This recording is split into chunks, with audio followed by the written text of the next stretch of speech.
So hello everyone, so welcome to Abhi vlogs. So guys, हम लोग निकल पड़े हैं नए सफ़र के लिए। तो आज मैं जा रहा हूँ लखनऊ। जैसा कि आपको पता है, ट्रेन से जा रहा हूँ गाइस, मेरा फेवरेट। सो अभी चिलचिलाती धूप है, ऑटो मिला नहीं है, तो घर से अभी तक 2 किलोमीटर लगभग ट्रैवल कर लिया है मैंने, अभी तक ऑटो नहीं मिला। एक बात बता दूं, यहाँ के बारे में जानकारी दे दूं, आपको हरियाली दिख रही होगी गाइस। मैं अभी बोला हूँ ना, बहुत धूप है, पसीना हो रहा है, ऑटो मिल नहीं रहा है। बट ये एक ऐसी जगह है गाइस, मतलब मैक्सिमम लोग को, इस शहर के मैक्सिमम लोग को ये एरिया बहुत पसंद आता है। पूरा ग्रीन फॉरेस्ट है। ये स्वदेशी कॉटन मिल का एरिया है, बहुत पहले बंद हो चुका है, 20-30 साल हो गए। और यहाँ पे जो हरियाली है ना, इसकी वजह से यहाँ का इन्वायरमेंट बहुत कूल रहता है, टेम्परेचर बहुत डाउन रहता है गाइस। इसीलिए मुझे चलने में यहाँ पे कोई तकलीफ़ नहीं हो रही। इससे पहले जब मैं अपने एरिया से निकला था तो वहाँ पे थोड़ी तकलीफ़ हो रही थी गाइस, बट यहाँ पे मतलब कूल सेंसेशन हो रहा है, आप खुद फील कर सकते हैं। देखते होंगे ये इंसेक्ट की आवाज़, the best part of this area. So guys, connect रहिए, तो बहुत अच्छा रहेगा ये ब्लॉग, मज़ा आएगा आप लोग को। सो गाइस, एक और पड़ाव क्रॉस करके रोड पे आ गया हूँ। अब मैं इस पार जा रहा हूँ क्योंकि रेलवे के लिए उसी साइड से ऑटो मिलता है। लेट्स सी, ऑटो मिलती है कि पदयात्रा करना पड़ेगा। एक ऑटो आ रही है गाइस, लेट मी चेक। सो दोस्तों, फाइनली ऑटो मिल गया है। अब मैं रेलवे स्टेशन की तरफ जा रहा हूँ।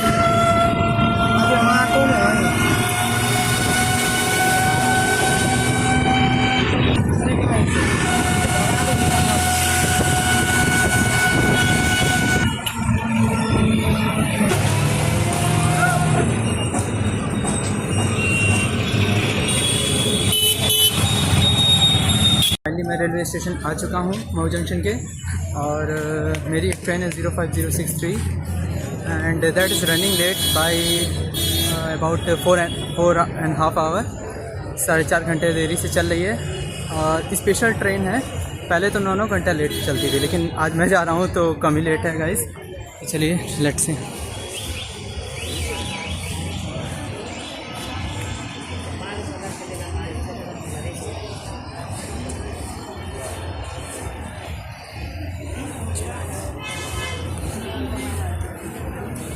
गाइस, चलते हैं अंदर।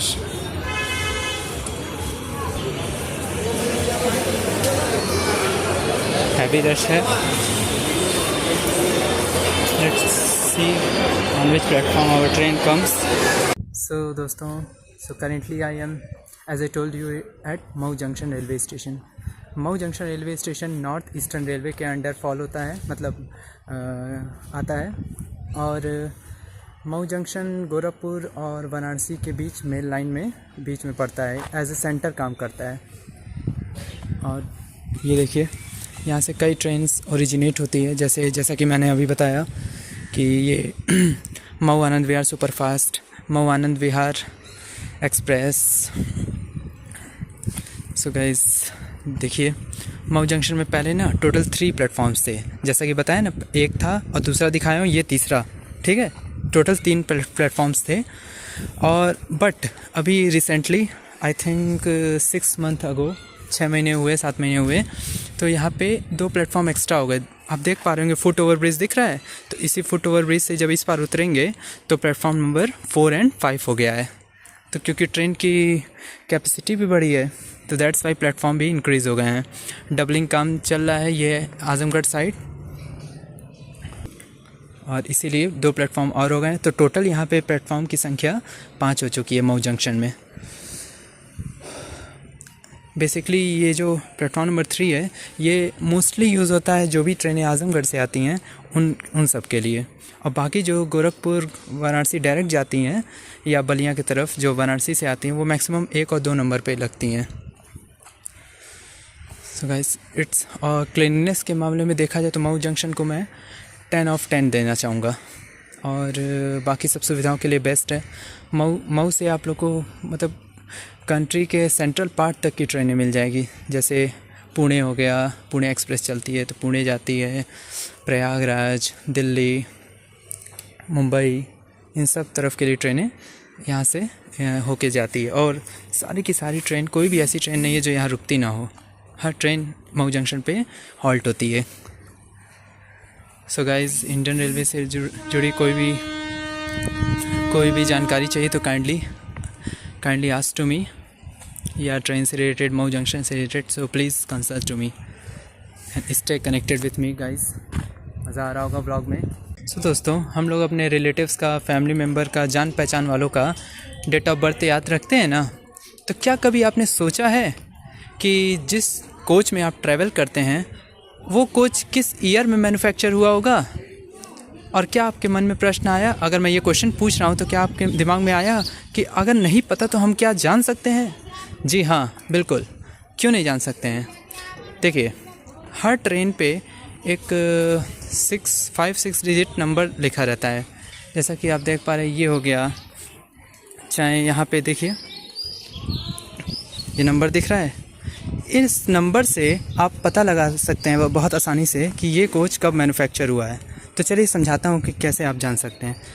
इस कोच का पहला 2 डिजिट दिख रहा है, जैसे 22 लिखा है, तो पहला 2 डिजिट जिस ईयर में मैन्युफैक्चर हुआ होगा उसका लास्ट 2 डिजिट बताता है। तो जैसे 22 लिखा है तो इसका मतलब ये कोच 2022 में मैन्युफैक्चर हुआ होगा।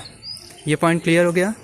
चलिए आपको एक और एग्जांपल से समझाता हूँ गाइस कि कैसे आप किसी भी कोच का मैन्युफैक्चर ईयर पता कर सकते हैं, है कि नहीं? वो तो है ही। तो चलिए, सो द नेक्स्ट कोच, तो यहाँ पे आप देख पा रहे होंगे 211338 लिखा हुआ है, बट आपको किससे मतलब है? पहले 2 डिजिट, तो यहाँ क्या लिखा हुआ है? 21, तो 21 मतलब 2021। तो ये कोच जो है ये मैन्युफैक्चर हुआ होगा 2021 में। सो गाइस, इस नॉलेज को, इस यूनिक नॉलेज को प्लीज़ शेयर कीजिए, और अगली बार जब आप ट्रैवल कीजिए ना तो सिर्फ मोबाइल से कनेक्टेड ना रहिए, बल्कि अपने आसपास की बारे में जानकारी लीजिए, स्पेशली ट्रेन्स के बारे में। सबसे best travelling mode of transportation है ना, वो है रेलवेज़। सबसे चीपेस्ट मोड भी यही है, सबसे सस्ती और सबसे फास्टेस्ट मोड लैंड पे इंडियन रेलवेज़ है, ट्रेन्स है। सो जब आप इंडियन रेलवे से जुड़ेंगे ना तो आपको बहुत मज़ा आएगा, यूनिक चीज़ के बारे में जानकारी होगी। बहुत मतलब इसके ट्रैक साउंड देख लिया जाए तो everything is so unique. Finally our train Gomti Nagar express is arriving. The engine which you are seeing in front of me is diesel engine.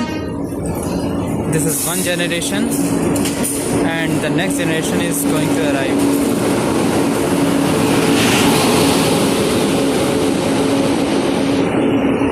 Finally our train has been arrived now, so I am going to board the train. So finally मैं अपने coach की तरफ जा रहा हूँ, मेरा S1 है। ये चलिए S2 में नहीं, चलिए आगे से चढ़ जाते हैं। Let me board the train.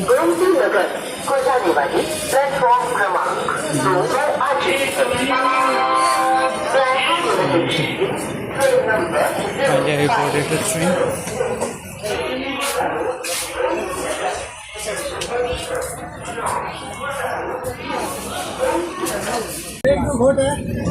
So finally मेरी ट्रेन 05063 मऊ जंक्शन से डिपार्ट कर गई है।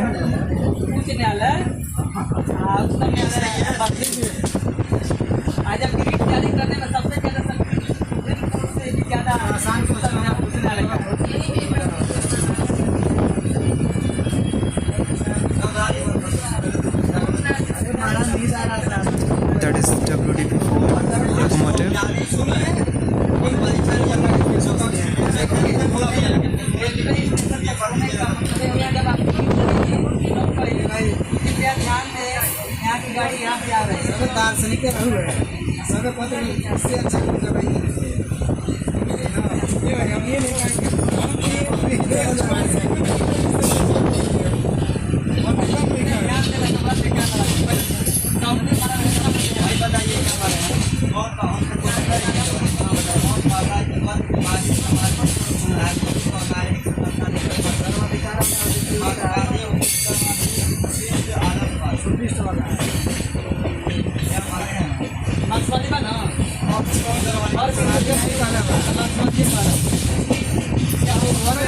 बासमती